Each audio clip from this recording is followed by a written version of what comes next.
In this short video, I'm going to explain how to use the Vibrelli bike floor pump.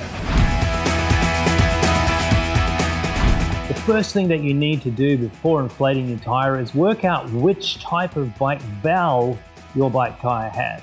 There's two types of valve. One's a Presta, the other's a Schrader. The Presta valve is a long, skinny valve, as you can see here. The Schrader valve is more of a fatter valve.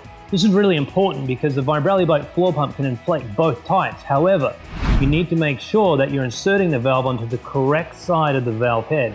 If you look at the valve head, there's a small hole for a Presta valve to go in. When you flip it on the other side, there's a larger hole. That's for a Schrader valve. So make sure that you connect it to the right type of valve that you have on your bike. In this example, we have a Presta valve. So with the Presta valve, the first thing I do is obviously remove the dust cap. And then really important with Presta valves, they have a little locking mechanism. You have to unscrew the end of it, and then you're ready to attach the pump head. You can tell if it's unscrewed by just tapping it, and if air comes out, then you're good to go.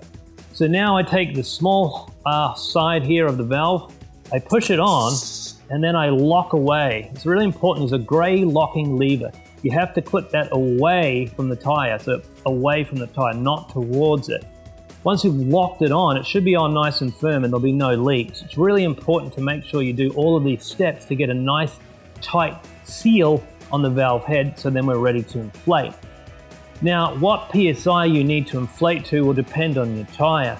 So if you look on the tire itself, it'll give you a range of PSI. You want to pump within that PSI range for your tire.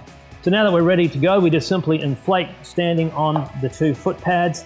And then we inflate, and the gauge will tell you the PSI that you need to reach. So once you reach your desired PSI, you can stop pumping, and then you simply quickly unlock and pull off. You may lose a little bit of air when you do that, but that's okay. So just unlock and pull, and then you're off. And with the Presta valve, you want to tighten up the valve head and lock it again.